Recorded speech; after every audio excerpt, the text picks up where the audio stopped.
What if I told you a four-cylinder engine from an economy car once dominated pro-stock drag racing, beating purpose-built V8s that had 3 times the displacement? This isn't some fairy tale.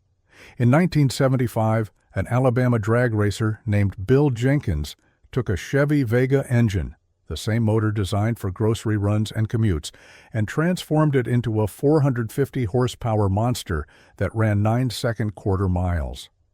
The racing world called it impossible.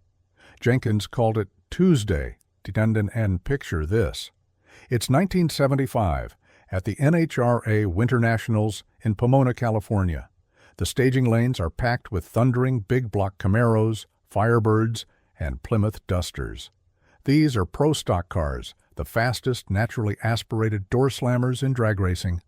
Each one packs a meticulously built V8, producing somewhere between 600 and 700 horsepower. Then Bill Jenkins rolls up with his Chevy Vega. The crowd sees the tiny hood scoop and hears something different. Instead of the characteristic lope of a high-compression V8, there's a high-pitched whistle mixed with the exhaust note. Competitors laugh. That laughter dies when Jenkins runs a 9.48-second quarter mile at 142 miles per hour. This is the story of how Bill Ray Grumpia, Jenkins, already a legend in drag racing circles, took Chevrolet's most unlikely engine and turned conventional wisdom on its head. He didn't just prove that 4 cylinders could compete with V8s. He forced the entire sport to rethink what was possible with forced induction. And he did it all with an engine that Chevy engineers never intended to see the inside of a racetrack. To understand the magnitude of what Jenkins accomplished, we need to travel back to 1970, when Chevrolet introduced the Vega. This was GM's answer to the import invasion, small, economical cars from Japan that were eating into Detroit's market share.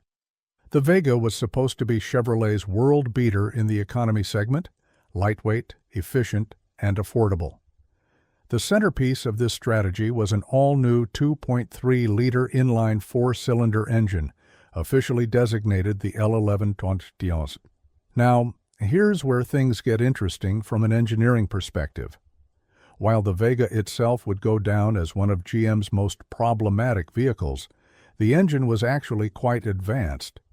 Chevrolet engineers, led by Chief Engineer Lloyd Roos, designed an aluminum block using a process called die casting. This wasn't your typical aluminum engine. The cylinder walls were etched using a silicon carbide grit-blasting process, then electrochemically etched to expose the silicon particles. These particles acted as the wear surface, eliminating the need for iron cylinder sleeves. The result was an engine block that weighed just 36 pounds, about half what an iron 4-cylinder block would weigh. The head was cast iron, which seems counterintuitive given the aluminum block, but Chevrolet had reasons. Iron heads were cheaper to produce and provided better valve seat durability with the unleaded fuel that was coming in the 1970s. The engine featured a single overhead cam design, unusual for American engines of the era, driven by a fiberglass-reinforced timing belt rather than a chain. In stock form, this 140 cubic inch engine produced a modest 90 horsepower at 4,800 RPM and 136 pound-feet of torque at 2,400 RPM. The compression ratio was a mild 8.5.1, designed to run on regular unleaded fuel. The automotive press was lukewarm about the Vega engine's performance, but praised its innovative construction. Motor Trend noted that the engine was smooth and refined for a 4-cylinder, though nobody was setting any speed records. That's exactly what Chevrolet wanted, a reliable, economical power plant for their entry-level car. Racing?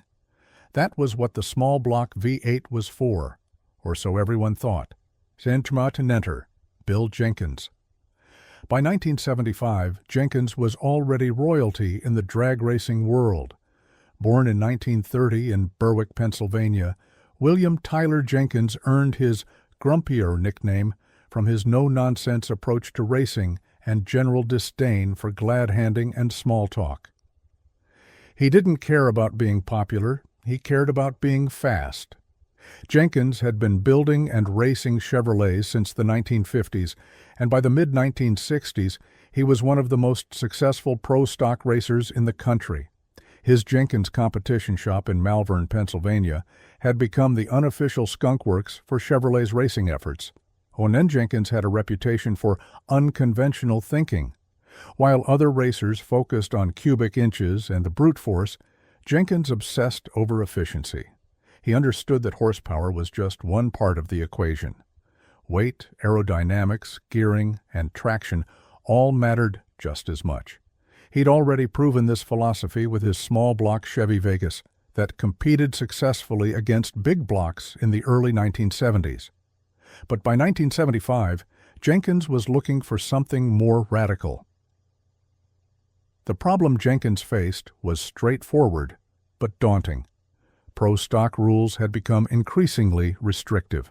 The class was originally created for factory hot rods, cars that looked stock but hid serious performance modifications.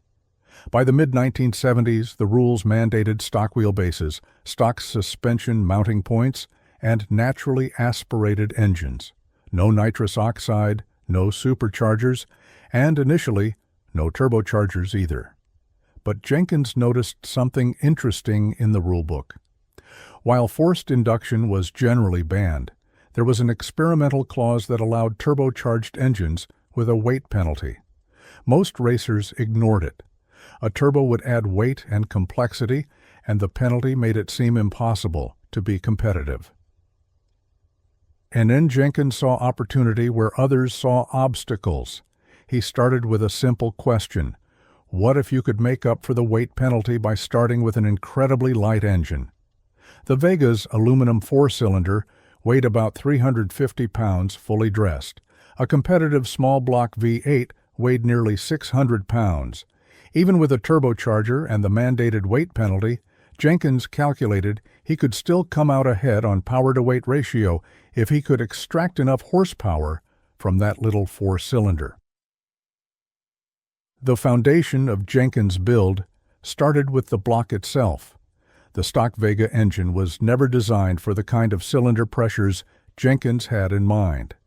That silicon-impregnated aluminum was fine for 90 horsepower, but Jenkins was shooting for 5 times that. He worked with Chevrolet's engineering department to source specially cast blocks with thicker cylinder walls. These weren't production pieces. They were essentially prototype castings that Chevrolet had developed for potential high-performance variants that never made it to market. Jenkins completely reconfigured the rotating assembly. Out went the cast crank and powdered metal connecting rods. In went a forged steel crankshaft from Moldex, capable of handling the massive cylinder pressures he anticipated. The connecting rods were custom-forged units from Carrillo, designed specifically for turbocharged applications. Each rod was shot-peened and magna-fluxed to ensure zero defects. The pistons were custom-forged aluminum pieces from JE, featuring a compression ratio of just 7.5.1. This might seem low for a racing engine, but with forced induction, the effective compression ratio under boost would be much higher. Instead, the cylinder head received equally radical treatment. Jenkins ported and polished the intake and exhaust ports, increasing flow by nearly 40%. He installed larger valves, 1.94-inch intakes, and 1.60-inch exhausts made from stainless steel. The valve train was completely reworked with a custom-ground camshaft from Crane Cams. The cam profile was specifically designed for turbocharged applications with increased duration and overlap to help evacuate exhaust gases and reduce pumping losses. Valve springs were dual units from Isky, capable of handling engine speeds up to 9,000 RPM, but the real magic was in the turbocharger system.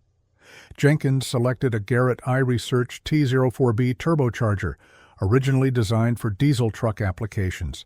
This wasn't some off-the-shelf kit. Jenkins fabricated his own exhaust manifold from 321 stainless steel, carefully calculating runner lengths and collector angles to maximize exhaust gas velocity.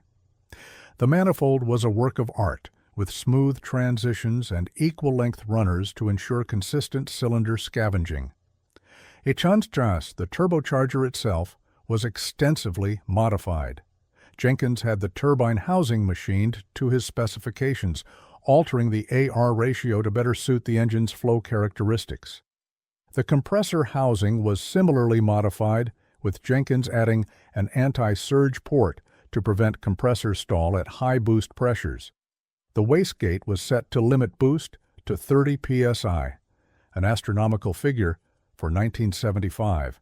To put that in perspective, most modern turbocharged performance cars run between 15 and 20 psi. Jenkins was essentially doubling atmospheric pressure, and fuel delivery was handled by a modified Holley 4-barrel carburetor. Yes, a carburetor on a turbocharged engine. This was before electronic fuel injection was commonplace, and Jenkins had to get creative. He designed a special plenum that mounted between the turbocharger and carburetor, allowing the entire carburetor to be pressurized.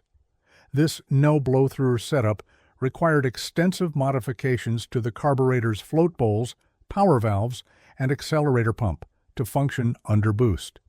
Jenkins rejetted the carburetor with massive main jets and modified the power valve to reference boost pressure rather than vacuum. The ignition system was equally exotic. Jenkins used a Vertex magneto with a custom advanced curve specifically tailored for turbocharged operation. Under boost, the ignition timing would retard automatically to prevent detonation. The spark plugs were special cold heat range units from Champion, designed for aircraft engines. These plugs could handle the extreme cylinder temperatures without pre-ignition. Net interstitial cooling was a major concern. A turbocharged engine generates tremendous heat, and the little Vega engine was never designed for this kind of thermal load. Jenkins fabricated a custom aluminum radiator with twice the cooling capacity of stock.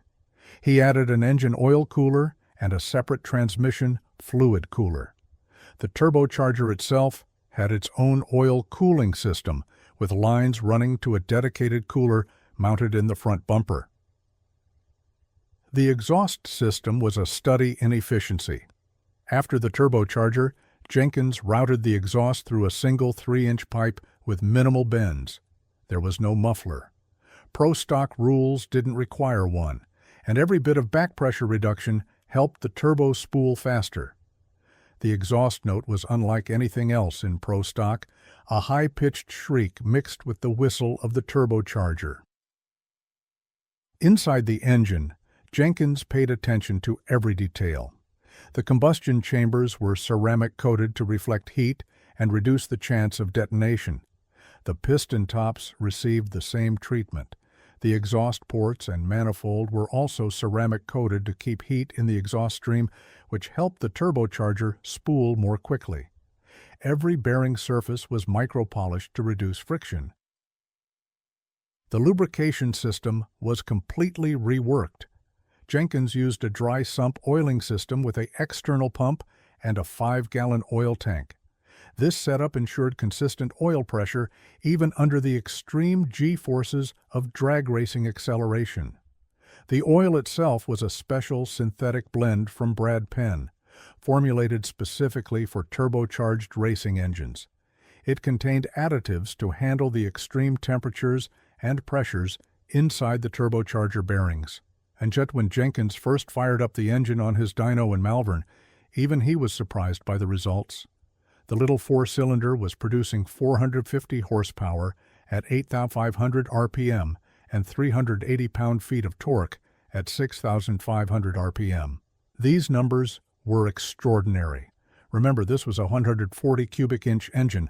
That's 3.2 horsepower per cubic inch, a specific output that wouldn't become common in production cars for another 3 decades. And again, but dyno numbers don't win races. Jenkins had to package this engine in a car that could hook up and go straight. He started with a 1975 Vega hatchback, but very little remained stock. The chassis was completely rebuilt with chrome moly tubing. The front suspension was converted to a full race setup with adjustable coilovers and tubular control arms. The rear suspension was a 4-link design with a forward 9-inch rear axle, and weight distribution was critical.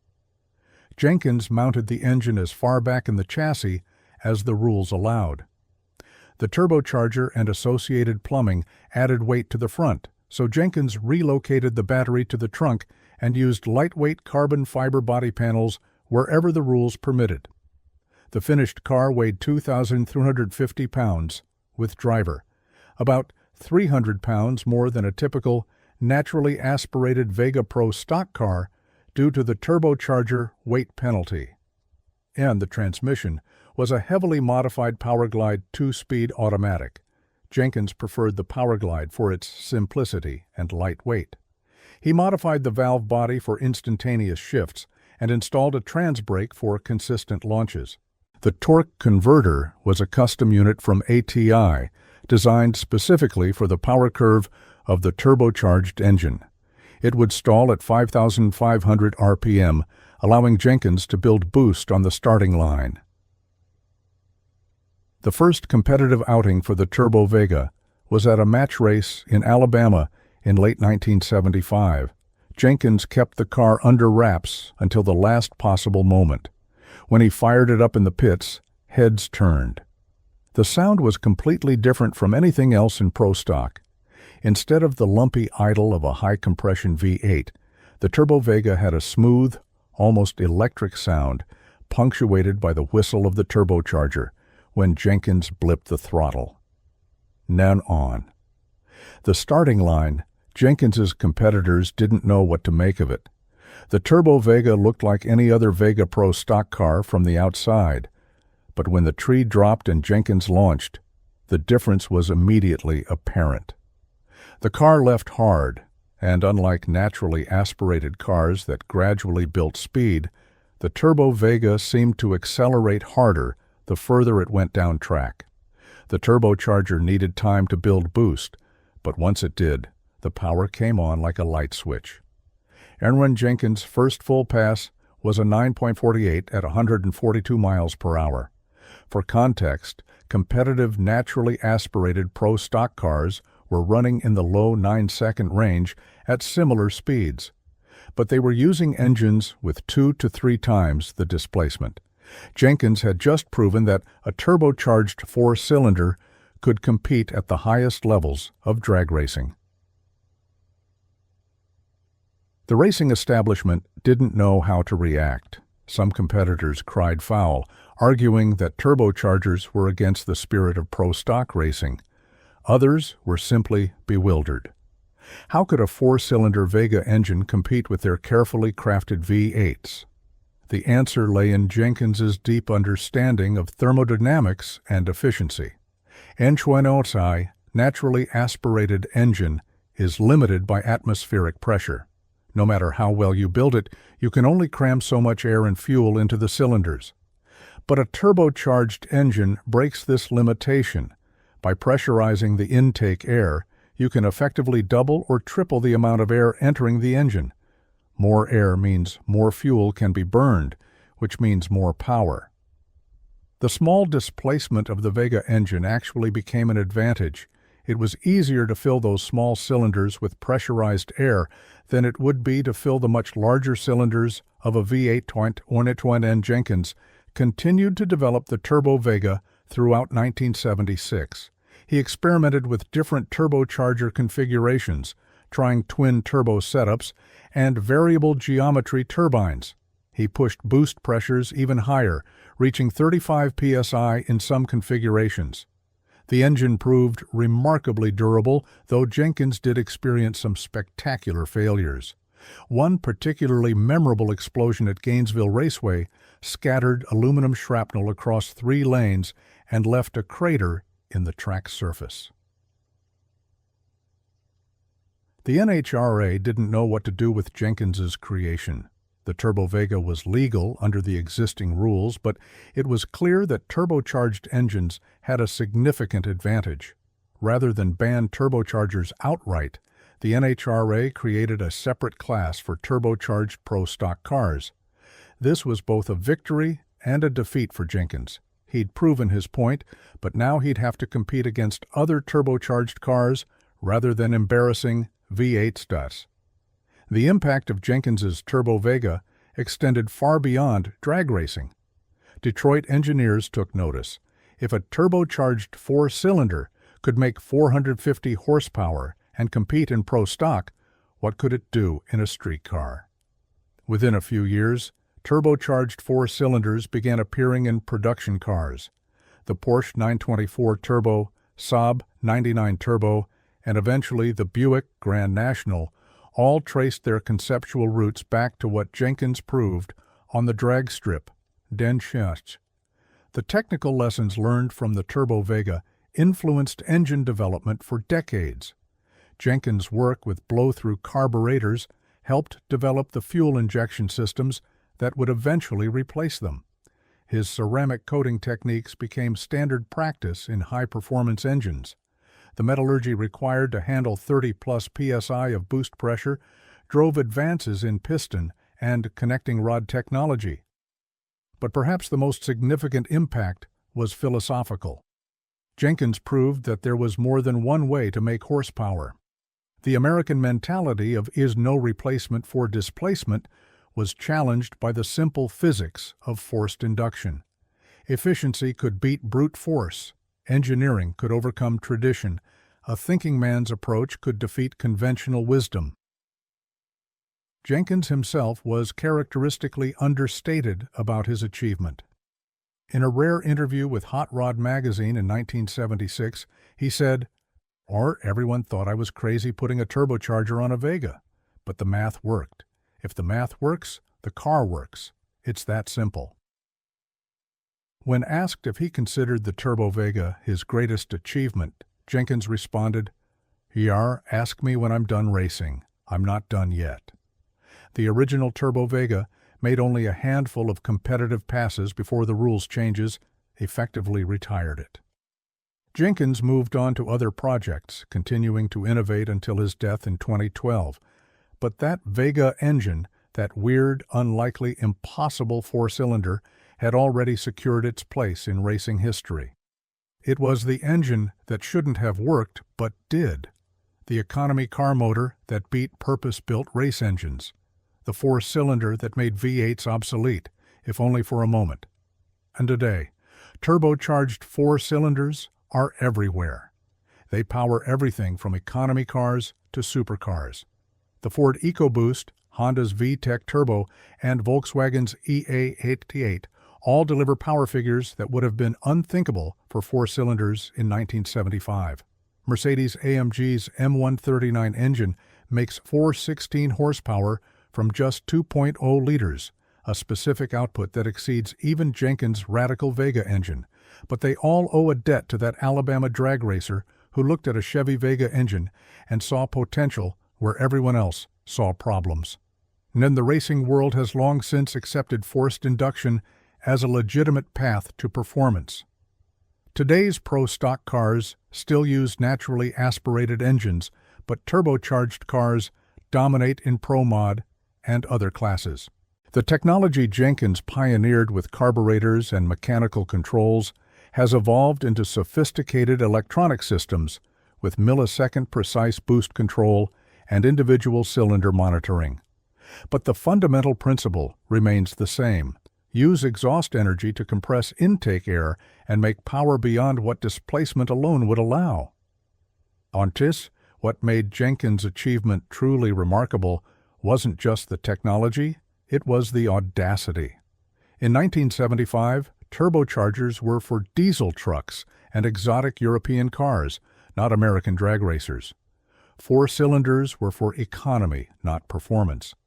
The Vega engine was a problem child that Chevrolet wanted to forget, not a foundation for racing glory. Jenkins saw past all of that. He saw physics and potential. The story of the Turbo Vega is really a story about innovation and the courage to challenge established norms. Jenkins didn't just build a fast car, he changed how people thought about engine design. He proved that intelligence could beat tradition, that efficiency could beat size, and that sometimes the best solution is the one nobody expects. Netztenin, in the end, Bill Jenkins did exactly what he always did. He looked at the rule book, did the math, and built something that made everyone else rethink what was possible. The Turbo Vega might have been weird by 1975 standards, but it was also brilliant. It was a four-cylinder that beat V8s, an economy engine that became a racing legend, and a technological preview of the future hidden inside a grocery getter from Alabama. The next time you see a modern turbocharged four-cylinder sports car, remember that its conceptual grandfather was built in a Pennsylvania shop by a grumpy old racer who decided that conventional wisdom needed challenging. Jenkins proved that with enough boost, proper engineering, and complete disregard for what everyone else thinks is possible, even a Vega engine could become a giant killer. What's the most unlikely engine swap you've ever seen actually work? Drop a comment below and let me know. And if you enjoyed this deep dive into one of drag racing's most revolutionary engines, make sure to subscribe. We've got plenty more stories about engineers who refuse to accept limitations. Until next time, keep those turbos spooling.